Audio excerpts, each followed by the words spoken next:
Hey guys, welcome you all in our today's video. आज हम लोग क्लास 11 की बायोलॉजी को स्टार्ट करने जा रहे हैं। वैसे तो क्लास 11 की बायोलॉजी में हमारे 5 यूनिट्स हैं, जिसके अंदर हमारे 22 चैप्टर्स हैं।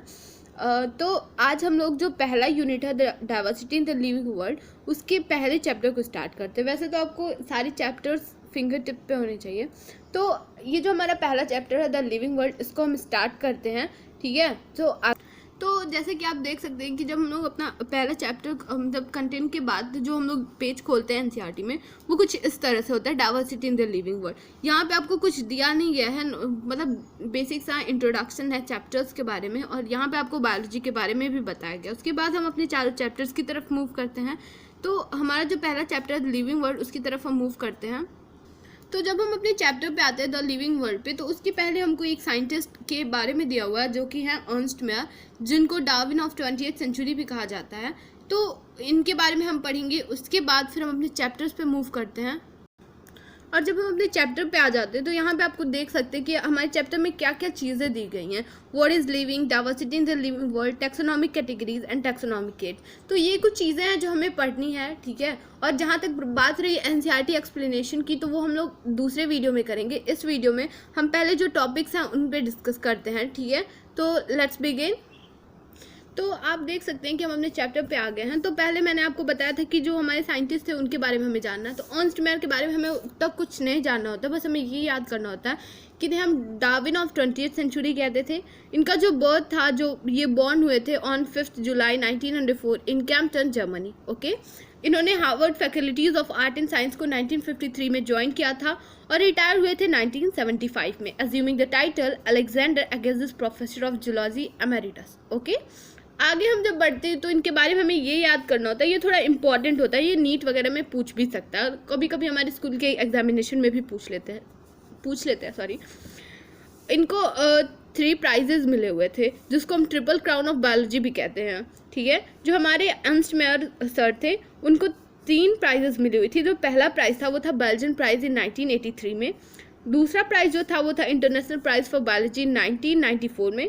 थर्ड प्राइज जो था उनका था क्रैफर्ड प्राइज इन 1999 में। ये जो हमारे साइंटिस्ट थे अर्नस्ट मेयर सर, इनकी जो लाइफ स्पेन टाइम थी वो 100 ईयर थी। आफ्टर 100 ईयर ही एक्सपायर इन ईयर 2004। ओके, अब हम आगे बढ़ते हैं। और जब हम आगे बढ़ते हैं तो एनसीईआरटी में वैसे बोला गया है कि लिविंग क्या है, तो उसके पहले हम लोग यही लाइफ के बारे में पढ़ते हैं। तो लाइफ होती क्या है? बेसिकली लाइफ हमारी एक unique complex organisation of molecule है जो एक्सप्रेस करती है थ्रू केमिकल रिएक्शन। ठीक है, which lead to growth, development, responsiveness, adaptation and reproduction. ठीक है, अब हम लोगों के कुछ कैरेक्टर होते हैं लिविंग बींग्स के।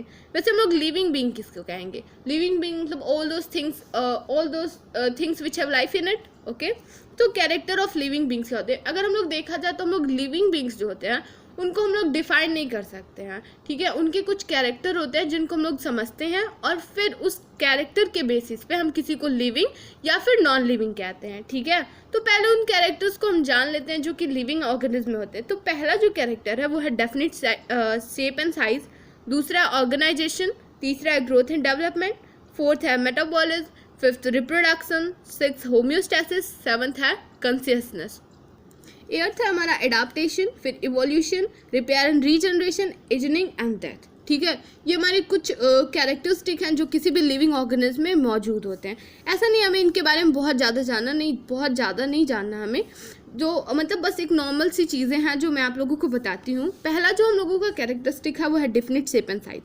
तो ये हम लोग देख सकते हैं कि किसी भी लिविंग ऑर्गेनिज्म में डेफिनिट शेप एंड साइज होना ये एक आम तौर बात है, बहुत मतलब नॉर्मल बात है। ठीक है, और ये जो चेंजेस होते हैं मतलब ये कुछ दूरी पे इनके जो शेप साइज हैं वो चेंज होते रहते हैं। जैसे कि आप देख सकते हैं कि जो इंडियन लोग होते हैं वो थोड़े डिफरेंट होंगे, नेपाल के लोग अलग होंगे, चाइना के लोग अलग होंगे, लेकिन उनका डेफिनिट शेप एंड साइज है।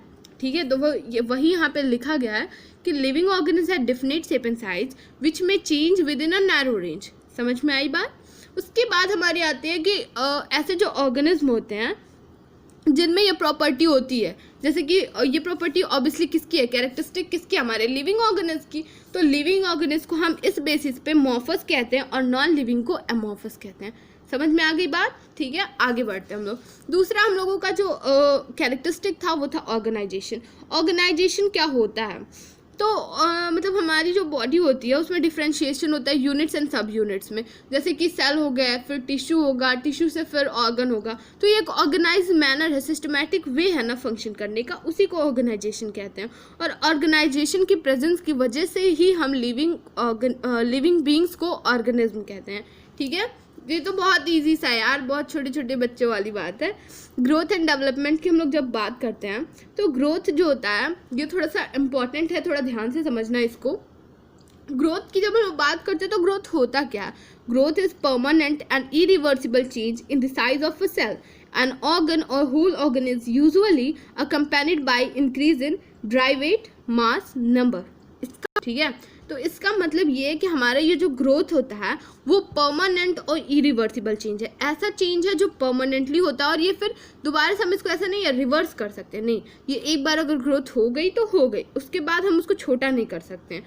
और ये ग्रोथ होती किस में है? इंक्रीज इन साइज में भी हो सकती है, मतलब सेल्स में भी ग्रोथ हो सकती है, हमारे ऑर्गन्स में ग्रोथ हो सकती है, या फिर ऐसा भी हो सकता है कि होल ऑर्गेनिज्म में हो जाए। और ये अकम्पेनिड कैसी होती है? तो इंक्रीज इन ड्राई वेट अगर बढ़ता है, मास होता है, फिर नंबर होता है। ठीक है, उसके बाद हम बात करते हैं डेवलपमेंट हमारा क्या होता है? Development is the sum total of changes that occur in an organ or organism during its life time. हमारी जो भी लाइफ होती है, ठीक है, पूरी जो लाइफ होती है उसमें जो चेंजेस होते हैं, ठीक है, चेंजेस होते हैं टोटल, वो उनको अगर हम लोग सम अप कर दिया जाए तो उसको हम लोग डेवलपमेंट कहते हैं। अब हम लोग देखते हैं कि ये लाइन जो है हमारी, increase in mass and increase in number of individual are twin character of growth. ठीक है, किसी भी ऑर्गेनिज्म के मास का बढ़ना या फिर इंक्रीज इन नंबर, उसके नंबर का बढ़ना, दोनों क्या है? ट्विन कैरेक्टर ऑफ ग्रोथ है। वैसे ये कुछ खास नहीं है, लेकिन एनसीईआरटी की लाइन है, इसलिए थोड़ा सा दिमाग में बस बैठा लो, हो सकता है कहीं कंफ्यूज करने के लिए ऑप्शनल क्वेश्चन में पूछते।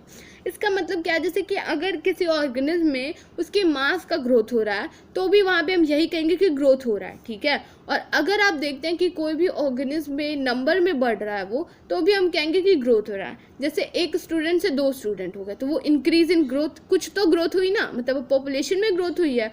और अगर किसी का मास बढ़ता है तब भी हम कहेंगे कि हाँ इसमें कुछ ग्रोथ हुई है। ठीक है, तो ये दोनों ट्विन कैरेक्टर ऑफ ग्रोथ है, मतलब एक दूसरे के सिनोनियम्स टाइप के हैं।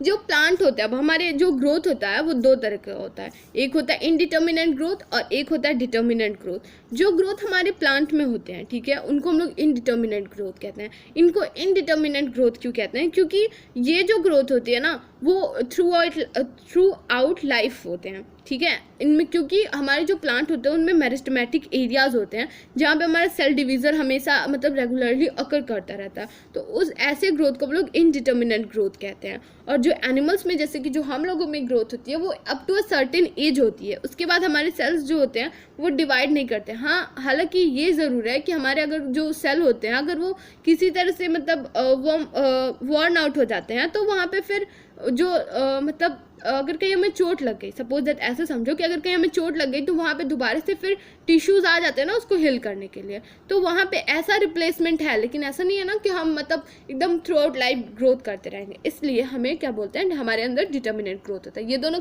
क्लियर हो गया ना, तो हम लोग आगे बढ़ते हैं। अगर जिसको क्लियर नहीं हो वो वीडियो को मतलब पॉज करके पीछे जाके स्किप करके देख सकता है। ठीक है, जो ग्रोथ होती है हमारी उसमें 3 प्रोसेसेस इन्वॉल्व होते हैं। पहला जो होता है वो सेल डिवीजन होता है, दूसरा सेल इनलार्जमेंट और तीसरा सिक्रीशन ऑफ एपोप्लाज्मिक सब्सटेंसेस। अब हमें ये देखना है कि हमारा जो ग्रोथ एंड डेवलपमेंट है, ठीक है, वो एक और बेसिस पे 2 तरीके होते हैं। एक तो हम लोगों ने इनडिटर्मिनेंट और डिटर्मिनेंट देख लिया, अब हमें ये देखना है, ठीक है, तो एक होता है इंटरसेप्शन और एक होता है हम लोग का एक्रीशन। इंटरसेप्शन में क्या होता है? इंटरसेप्शन में ये होता है कि जो लिविंग ऑर्गेनिज्म होते हैं उनमें इंटरनल ग्रोथ होता है, उनकी सेल्स बढ़ती हैं, उनकी सेल्स में मतलब ग्रोथ होता है तो उनकी बॉडी बढ़ती है। जैसे कि जो ग्रोथ हम लोगों में होता है, जो हम ह्यूमंस में जो ग्रोथ होती है उसको इंटरसेप्शन कहते हैं। ग्रोथ एंड डेवलपमेंट के 2 मतलब कैटेगरीज है। दूसरा जो है वो है एक्रीशन। एक्रीशन में क्या होता है? एक्रीशन जो होता है वो नॉन लिविंग में भी करता है। अब सपोज दैट आप एग्जांपल लो, जो हमारे जो माउंटेन्स होते हैं, जो क्रिस्टल्स होते हैं, जो स्टोन्स होते हैं, इनमें भी तो ग्रोथ होती है ना, लेकिन ऐसा तो नहीं है कि ये भी लिविंग है, ग्रोथ तो उनमें भी होती है। ये भी कहा जाता है कि पहाड़ी बढ़ रही है, पहाड़ बढ़ रहे हैं, स्टोन्स बढ़ रहे हैं, तो उनमें ग्रोथ तो होती है, लेकिन क्या वो भी लिविंग हैं?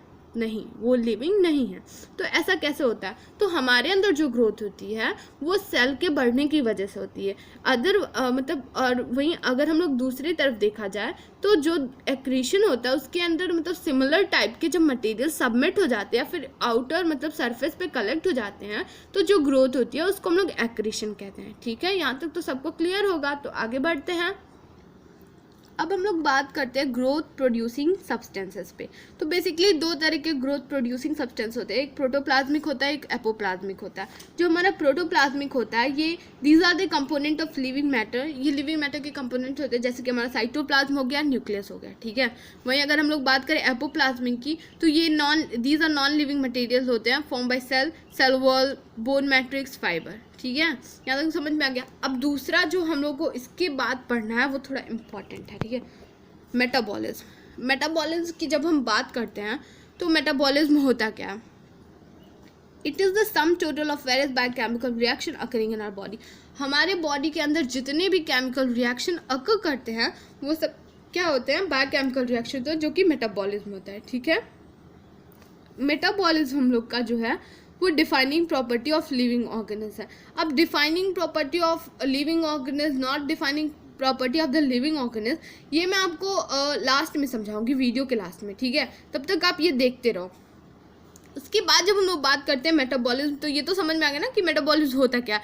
जितने भी बायोकेमिकल रिएक्शन हमारे बॉडी के अंदर अकर करते हैं उनका जो टोटल सम होता है उसको हम लोग मेटाबॉलिज्म कहते हैं। अब मेटाबॉलिज्म हमारा दो पार्ट में डिवाइडेड होता है, एक होता है एनाबॉलिज्म, दूसरा होता है कैटाबॉलिज्म। तो एनाबॉलिज्म, कैटाबॉलिज्म ये देख लिया। अब हम लोग मेटाबॉलिज्म के आगे ही ये दिया हुआ है, उसके बाद हम लोग एनाबॉलिज्म, कैटाबॉलिज्म देखेंगे। ठीक है, no non living object exhibit metabolism, ये तो मतलब क्लियर है कि मेटाबॉलिज्म जो होता है वो सिर्फ और सिर्फ लिविंग ऑर्गेनिज्म में होता है। मेटाबॉलिक रिएक्शन जो होते हैं वो मतलब सेल फ्री सिस्टम में भी हो सकते हैं, जैसे कि जो कुछ केमिकल रिएक्शन होते हैं वो हम लोग लेबोरेटरी वगैरह में भी कर सकते हैं। और मतलब isolated metabolic reaction outside the body of an organism, मतलब इसमें जो भी कुछ लिखा है इसका मतलब बस यही है कि लिविंग जो मेटाबॉलिज्म है वो डिफाइनिंग फीचर ऑफ बॉडी है, इसमें कोई भी एक्सेप्शन नहीं होता है। ठीक है, और हम लोग मेटाबॉलिज्म को बॉडी के बाहर मतलब करते हैं, सेल फ्री सिस्टम में भी हम लोग करते हैं, उससे जो बॉडी मतलब लैब वगैरह में हम लोग करते हैं। लेकिन ये जो मेटाबॉलिज्म है हम लोग का वो defining feature of living body है, ये दिमाग में याद रखना। ओके, आगे बढ़ते हैं। Cellular organisation of body is the defining feature of living life form, ये तो सबको पता ही होता है। ठीक है, अब हम लोग बात करते हैं जो मेटाबॉलिज्म के दोनों पार्ट्स हैं उनके बारे में, जो दोनों टाइप्स हैं, एनाबॉलिज्म, कैटाबॉलिज्म। एनाबॉलिज्म हमारा होता है कंस्ट्रक्टिव मेटाबॉलिज्म, यानी बिल्डिंग अप रिएक्शन। यहाँ पे क्या होता है, चीज़ें कंबाइन होकर करती हैं। जैसे केमिकल रिएक्शन में कोई चीज़ें होती हैं तो एक होता है कम्बिनेशन रिएक्शन और एक होता है हम लोग का डिकम्पोजिशन रिएक्शन। तो जो कम्बिनेशन रिएक्शन होता है हमारी बॉडी के अंदर वो हमारा एनाबॉलिज्म के एनाबॉलिज्म के अंतर्गत आता है। ठीक है, और इसका एग्जाम्पल हम लोग को क्या है, फोटोसिंथेसिस। जब बात हम लोग कैटाबॉलिज्म की आती है तो ये डिस्ट्रक्टिव रिएक्शन है, ब्रेक डाउन रिएक्शन है, यहाँ पे चीज़ें टूटती हैं। तो ये जो ब्रेक डाउन है वो कम्प्लेक्स सब्सटेंसेस का होता है। और यहाँ पे एग्जांपल जो हम लोगों का है वो है रिस्पायरेशन और डाइजेशन। यहाँ तक तो सबको क्लियर हो गया होगा ना, एक बार मैं फिर से क्लियर कर दूँ। मेटाबॉलिज्म क्या होता है, हमारे बॉडी के अंदर जो भी बायोकेमिकल रिएक्शन अकर करते हैं उसको हम लोग मेटाबॉलिज्म कहते हैं। मेटाबॉलिज्म के दो पार्ट्स हैं, एक है एनाबॉलिज्म, एक है कैटाबॉलिज्म। एनाबॉलिज्म में हमारा क्या होता है, एनाबॉलिज्म हमारा बिल्डिंग अप रिएक्शन है और कैटाबॉलिज्म जो हमारा वो ब्रेक डाउन रिएक्शन है। ठीक है, आगे बढ़ते हैं। हमारा जो नेक्स्ट टॉपिक है वो है रिप्रोडक्शन। रिप्रोडक्शन में क्या है, it is the formation of new individual of same kind, मतलब किसी भी प्री एग्जिस्टिंग ऑर्गेनिज्म से एक नया ऑर्गेनिज्म का फॉर्मेशन होना रिप्रोडक्शन होता है। मतलब कह सकते हैं production of new organism from the existing one is known as reproduction. ठीक है, ये किसी भी ऑर्गेनिज्म के लिए ज़रूरी नहीं है कि वो रिप्रोडक्शन करे, मतलब बहुत सारे ऐसे भी तो होते हैं ना जो रिप्रोडक्शन नहीं करते बट फिर भी दे आर अलीव। ओके, हमारा ये जो रिप्रोडक्शन होता है वो डिफाइनिंग फीचर नहीं है। डिफाइनिंग फीचर नहीं है का कहने का मतलब है कि ये लिविंग ऑर्गेनिज्म में मतलब ऐसा भी है कि हमारा ये जो रिप्रोडक्शन वो किसी भी नॉन लिविंग ऑब्जेक्ट में नहीं होता है, बट फिर भी जो रिप्रोडक्शन होता है वो डिफाइनिंग फीचर लिविंग ऑर्गेनिज्म का नहीं है। क्यों? क्योंकि ये जो रिप्रोडक्शन है हमारा वो सभी लिविंग ऑर्गेनिज्म के लिए इसेंशियल नहीं है। ठीक है, आगे बढ़ते हैं। तो रिप्रोडक्शन की दो स्ट्रेटजीज है, दो टाइप ऑफ रिप्रोडक्शन होता है, एसेक्सुअल एंड सेक्सुअल। ये हम लोगों ने 10th स्टैंडर्ड में पढ़ा हुआ था। इन unicellular organism like bacteria, unicellular algae, amoeba, reproduction is synonyms with growth. ये जो कुछ यूनिसेलुलर ऑर्गेनिज्म यहाँ पे आप जिसके नाम भी देख सकते हैं, बैक्टीरिया हो गया, हमारा एल्गे हो गया, अमीबा हो गया, यहाँ पे जो रिप्रोडक्शन होता है ना वो ग्रोथ के सिनोनिम्स होता है। कैसे होता है, ठीक है, तो मतलब कैसे, अब अमीबा जो होता है जैसे कि आप सब जानते हैं, जैसे सपोज दैट कि हमारा जो अमीबा है वो एक ऑर्गेनिज्म है, ठीक है, यूनिसेलुलर ऑर्गेनिज्म का कोई वो नहीं है। तो आपको पता है कि ये जो single daughter sorry parent amoeba होता है वो स्प्लिट करता है। पहले इसके क्या होता है, ये जो मतलब ऐसे स्प्लिट होता है, फिर इसके न्यूक्लियस वगैरह फिर स्ट्रेंथ करेंगे। मतलब कहने का मतलब है कि जो एक अमीबा होता है वो दो अमीबा मतलब दो डॉटर अमीबा में स्प्रेड हो जाते हैं, ठीक है, दो डॉटर अमीबा में मतलब हो जाते हैं। तो इस पे यहाँ पे आप देख सकते हैं कि यहाँ पे रिप्रोडक्शन भी हो रहा है और ग्रोथ भी हो रहा है। रिमेंबर करें तो हम लोगों ने इसके पहले ये देखा हुआ था कि जो ग्रोथ के टॉपिक में ये था कि increase in mass and increase in number are the twin character of growth, ठीक है। यहाँ पे नंबर तो बढ़ रहा है ना, एक अमीबा जो है वो दो अमीबा में कन्वर्ट हो रहा है, तो ये एक टाइप का रिप्रोडक्शन भी है और ग्रोथ भी है, इसीलिए कहा गया है। यहाँ पे यही सब केसेस यहाँ पे भी बनते हैं। जो यूनिसेलुलर ऑर्गेनिज्म जैसे कि बैक्टीरिया, यूनिसेलुलर एल्गी, अमीबा, तो इनमें जो होता है वो हमारा रिप्रोडक्शन सिनोनिम्स होता है किसके, ग्रोथ के, ओके। इसीलिए हम रिप्रोडक्शन को defining feature of living organism नहीं कह सकते हैं। हालांकि ये चीज़ दिमाग में रहनी चाहिए कि जो रिप्रोडक्शन है वो मतलब किसी भी नॉन लिविंग ऑब्जेक्ट में नहीं होता है। अब कुछ एग्जांपल्स हम लोगों के हैं, जैसे कि हम लोगों का वर्कर भी हो गया, ठीक है, worker honey bee, infertile human couple,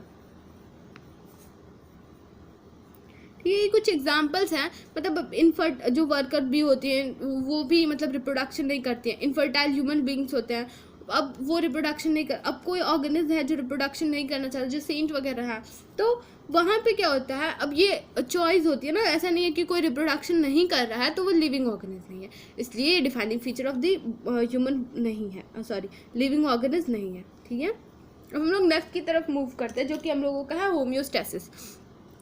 जब बात करते हैं हम लोग होम्योस्टेसिस की तो इसको थोड़ा ध्यान से समझिएगा।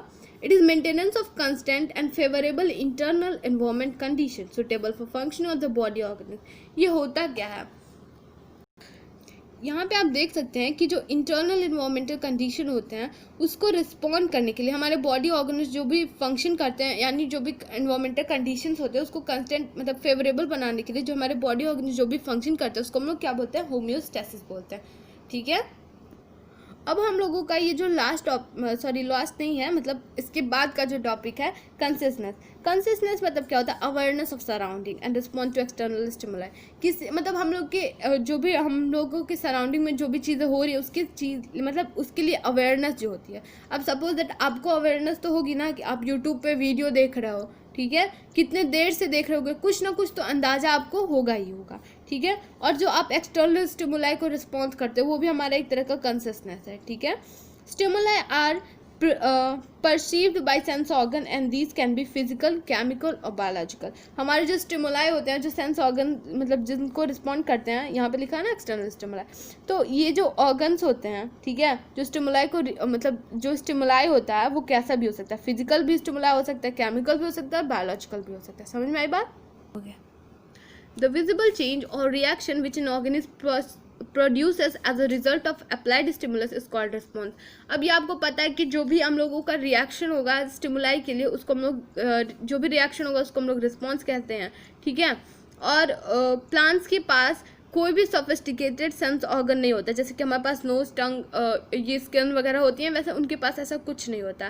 प्लांट जो होते हैं वो उनके एक्सटर्नल फैक्टर्स जो भी होते हैं वो जैसे कि लाइट हो सकता है, temperature, moisture, pollutants, touch etcetera, ठीक है। तो यहाँ पे अगर हम लोग प्लांट की बात करें, ये वैसे ये चीज़ें क्लास 10th की हैं, आपको याद होगी, बस रिमाइंड करा रही हूँ मैं। फोल्डिंग ऑफ लीव्स, जो हमारा छुई मुई का प्लांट होता है जिसको हम लोग माइमोसा प्यूडिका कहते हैं, उसमें जो टच करने पे लीव्स उसकी फोल्ड हो जाती हैं, ठीक है। तो ये कैसे होता है, एक्सटर्नल स्टिमुलस की वजह से होता है। यहाँ पे स्टिमुलस क्या है, टच है हम लोगों का, और उसका रिस्पॉन्स क्या होगा, फोल्डिंग ऑफ लीव्स। यहाँ तक समझ में आ गई होगी आपको बात। Human being is the only organism who is aware of himself. अगर हम लोग ऑर्गेनिज्म की बात करें तो ह्यूमन बीइंग जो होता है वो ओनली ऑर्गेनिज्म जो अवेयर होते हैं हिमसेल्फ, ठीक है, उनके पास सेल्फ कॉन्शियसनेस होता है। वैसे अवेयरनेस तो बर्ड्स में भी होती है, एनिमल्स में भी होती है, लेकिन अब मतलब वो लोग लिविंग तो हैं लेकिन उनके पास, अब एनिमल्स और ह्यूमंस में यही तो डिफरेंस होता है कॉन्शियसनेस के बारे में। वो अपना मेंटल जो ब्रेन है उनका वो उतना एक्टिवेट नहीं होता है, ठीक है, जैसे कि उन्हें खाना खाने के लिए ठीक है क्या चाहिए, लेकिन अब हम ह्यूमंस वगैरह फ्लेवर वगैरह ढूंढते हैं। मतलब आप समझ रहे होंगे कि सेल्फ कॉन्शियसनेस जो होता है वो सिर्फ ह्यूमन में होता है, इसीलिए इसको सबसे एक्स्ट्रा ऑर्डिनरी क्रिएशन कहते हैं गॉड का। Consciousness therefore become the defining property of living organism। of course ये consciousness जो हमारा है वो defining property है of living organism का, ठीक है। अब हम लोग मूव करते हैं नेक्स्ट की तरफ जो कि हम लोगों का है एडाप्टेशन। तो हम लोगों को एडाप्टेशन के बारे में पता करना था। तो एडाप्टेशन होता क्या है? Useful inheritable change in form, functioning and behavior which enable an organism to adjust well and successfully in its environment। यही हम लोग का एडाप्टेशन होता है, ठीक है। कोई भी जो ऑर्गेनिज्म होता है वो बेस्ट एडाप्टेड कर लेता है अपने एनवायरनमेंट में, और कभी कभी क्या होता है जो भी हमारा एडाप्टेशन होता है वो चेंज हो जाता है। अगर मतलब जो ब्रीडिंग जो होता है वो अगर किसी मतलब ऐसे मतलब एनवायरनमेंट में हो जो कि उसके मतलब फेवरेबल ना हो तो भी वहाँ पे एडाप्टेशन भी चेंज होता रहता है, ठीक है। उसके बाद हम लोगों को आगे पढ़ना है evolution. It means to unroll, unfold and reveal hidden potential, ठीक है। ये हमारा अनरोल, अनफोल्ड और अनरिवल हिडन पोटेंशियल होता है। इसके वर्ड्स से ही आप समझ सकते हैं कि इवोल्यूशन होता है क्या है। इवोल्यूशन को हमारा कौन बताया था? डार्विन बताए थे, ठीक है। As descent with modification. Complexity कभी भी इवोल्यूशन का एम नहीं रहा है। ये बात हमेशा ध्यान में रहे कि कॉम्प्लेक्सिटी कभी भी इवोल्यूशन का एम नहीं रहा है। बात करते हैं अगर हम लोग रिपेयर एंड रीजनरेशन का, तो it is ability to repair और रिन्यू डैमेज और lost body part in the post embryonic life of an organism. ये क्या होता है? ये किसी भी ऑर्गेनिज्म को रिपेयर या फिर दोबारा से उसको बनाने की, रिन्यू करने के लिए, डैमेज या फिर जो भी lost part of the body है उसको फिर पोस्ट एम्ब्रियोनिक लाइफ फॉर्म में लाने की, इसी को हम लोग क्या बोलते हैं? Repair and regeneration. मतलब रिपेयर मतलब किसी चीज़ को बनाना, रिजनरेशन मतलब किसी चीज़ को दोबारा जनरेट होना। समझ में आ गई बात? All living organism heal their wounds और रिपेयर देयर डैमेज पार्ट। ये तो बहुत ईजी है, सबको समझ में आ गया होगा, ये तो नॉर्मल सी बात है। उसके बाद हम लोग बात करते हैं एजिंग की। Ageing it is the progressive decline और deterioration in structure and function of an organism। Study of ageing को हम लोग जेंटोलॉजी कहते हैं। एजनिंग स्टार्ट होता है हमारा बर्थ से, जो हमारे बायोलॉजिकल, हमारी दो टाइप की एजनिंग होती हैं जो हमारे जब हम लोग IQ कैलकुलेट करते हैं तो उस टाइम यूज़ होती है। एक होता है हम लोग का बायोलॉजिकल हेल्थ, एक होता है मेंटल हेल्थ, ठीक है। उसके बाद ठीक है, तो ये समझ में आ गया ना कि एजनिंग हमारी स्टार्ट कब से होती है। मतलब हम इसको बोलना भूल गए थे, बिफोर बर्थ। बिफोर बर्थ मतलब जैसे कि जब से फीटस फॉर्म होता है, जब से एम्ब्रियो वगैरह का फॉर्मेशन होने लगता है तब से। Collagen is an important extra cellular protein involve in ageing. Collagen के आपने नाम बहुत सुना होगा, ये हमारे एजनिंग में बहुत एक्स्ट्रा सेलुलर प्रोटीन होता है जो कि इन्वॉल्व होता है एजनिंग में। With advancing as it become rigid and impermeable. मतलब जो एजनिंग होता है वो उम्र के साथ साथ क्या होता है? रिजिड होता है, थोड़ा टफ हो जाता है और इम्पर्मिएबल भी हो जाता है। Oxygen and nutrients find it difficult to enter into cell and metabolic waste can not leave the cell easily. जब हम लोग की एजनिंग मतलब जब हमारी एज बढ़ते जाती है, जब हम लोग ओल्ड एज में आ जाते हैं तो क्या होता है? जो ऑक्सीजन और न्यूट्रिएंट्स होते हैं उनको डिफ़िकल्टीज होती है हमारे सेल में एंटर करने में, और मेटाबॉलिक वेस्ट जो होते हैं वो भी ईजिली सेल से बाहर नहीं आ पाते हैं, ठीक है। तो यही रीज़न होता है कि वहाँ पे एज की वजह से भी हम लोगों की कभी कभी देखते हैं आप कि जब एज बढ़ती है तो इंसान वीक होते जाता है, उसका ये भी एक रीज़न हो सकता है, ठीक है।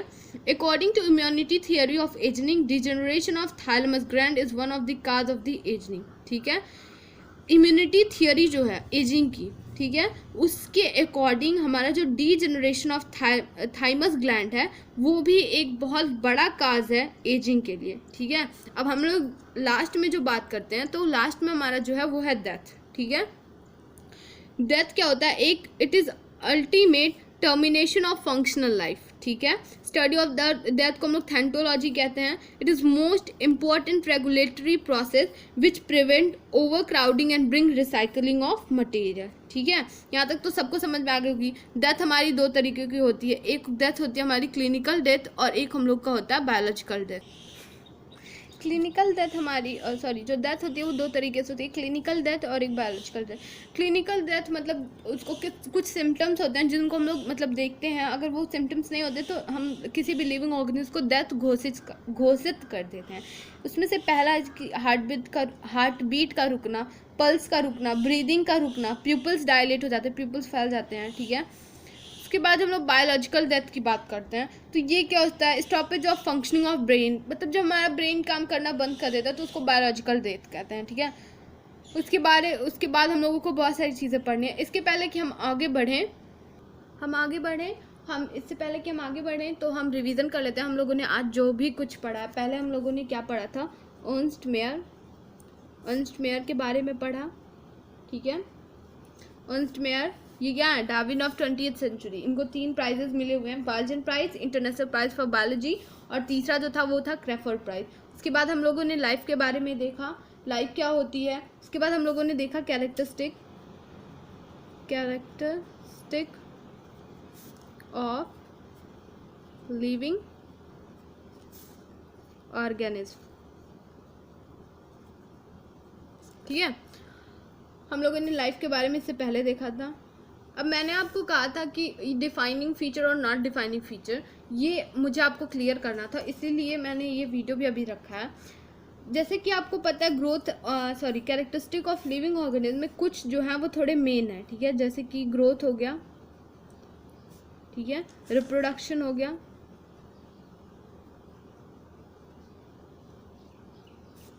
तीसरा हम लोगों का है मेटाबॉलिज्म,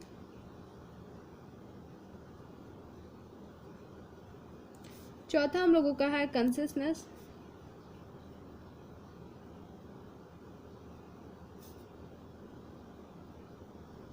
ये चारों जो है हम लोगों के, ठीक है, ये थोड़े इम्पॉर्टेंट हैं इसलिए, और जो डिफाइनिंग एंड नॉट डिफाइनिंग का वो लोचा था वो भी इसमें क्लियर हो जाएगा आपका। हम लोग जब ग्रोथ की बात करते हैं तो ग्रोथ जो है वो not defining feature of living organism है, not defining feature of living organism. वहीं अगर हम लोग बात करते हैं रिप्रोडक्शन की तो वो भी not defining feature of living organism है। लेकिन अगर हम बात करते हैं वहीं मेटाबॉलिज्म की और कंसिस्टेंस की तो ये defining feature of living organism है। अब ये कहने का मतलब क्या है, डिफाइनिंग फीचर और नॉट डिफाइनिंग फीचर। देखो ये कुछ खास नहीं है, जो ग्रोथ होता है हमारा, ठीक है, उसमें एक्सेप्शन होते हैं, हाँ एक्सेप्शंस होते हैं। जो ग्रोथ वाला हमारा जो केस है वो लिविंग में तो होता है या नॉन लिविंग में भी होता है, इसलिए हम इसे डिफाइनिंग फीचर मतलब ये उसको डिफाइन नहीं कर सकता लिविंग ऑर्गेनिज्म को। अगर ग्रोथ हो रहा है तो ज़रूरी नहीं है वो लिविंग ही हो, नॉन लिविंग भी हो सकता है।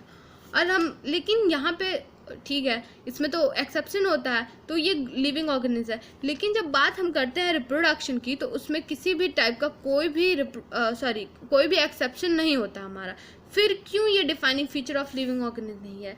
ये defining feature of living organism नहीं है क्योंकि बहुत सारे लिविंग ऑर्गेनिज्म भी रिप्रोडक्शन नहीं करते हैं। ठीक है, तीसरा आता है बात हमारा मेटाबॉलिज्म और कंसिस्टेंस पे। तो मेटाबॉलिज्म जो है वो defining feature of living organism है, इसमें और कंसिस्टेंस में किसी भी प्रकार का कोई भी एक्सेप्शन, कोई भी अपोजिट केस नहीं है।